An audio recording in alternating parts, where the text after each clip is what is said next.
When I first took to the water to begin exploring the cruising lifestyle, my first boat was a 19-foot Cuddy. This week on Footitis, we're going to have a look at a 1999 2052 Bayliner Cuddy.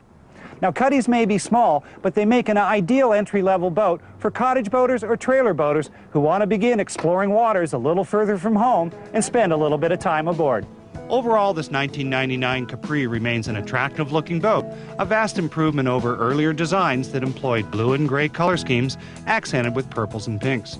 The cockpit layout, while traditional, can handle 6 passengers in the back-to-back sleeper seats that convert to sun lounges and jump seats outboard of the engine box. The carpet is glued in place on the plywood deck, so a careful check for rot is in order in this age of used boat.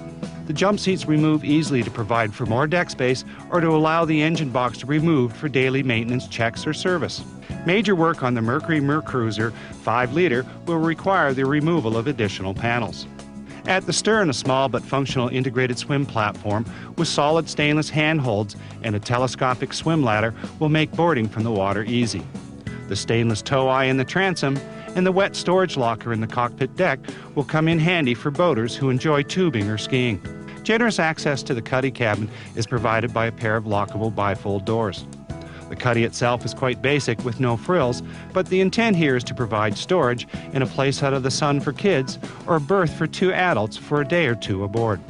An overhead plexi hatch provides light and ventilation for the cabin. Like many Cuddy cabins, this Capri came equipped with a porta potty hidden under the cushions.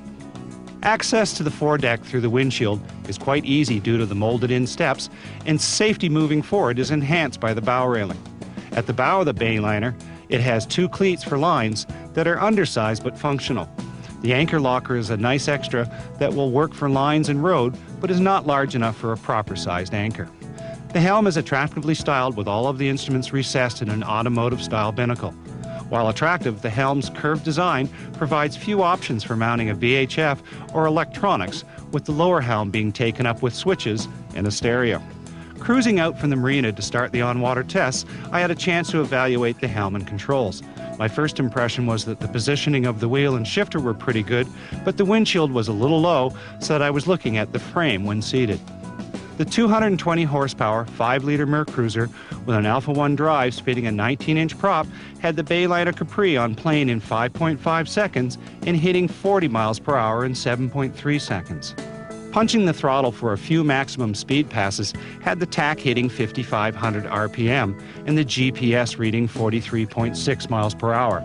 A clear indication that the boat was underpropped, a simple issue to correct. At a cruise setting of 3,500 RPM, the 2052 settled in at a comfortable 25 miles per hour, but I found the drone from the engine a little annoying. That pointed to a lack of soundproofing in the engine box. The Bayliner's 21-foot deep V hull with a 7-foot 8-inch beam handled well through our usual test series of turns. Whether gradual sweeping turns or hard full-lock turns at various speeds, the boat was easy to control using the throttle and trim to smooth things out. Using the boat's wake to test the Capri's ability to handle chop indicated that moderate waves would be okay, but the bigger water would make the 2,500-pound boat pound a bit.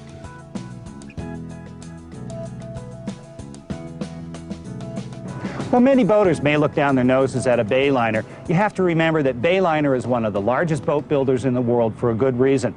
For many years, they've been helping many families get on the water with boats at an affordable price. So if you're looking for value in a used boat, you might want to check out a Bayliner Cuddy Cabin like this one.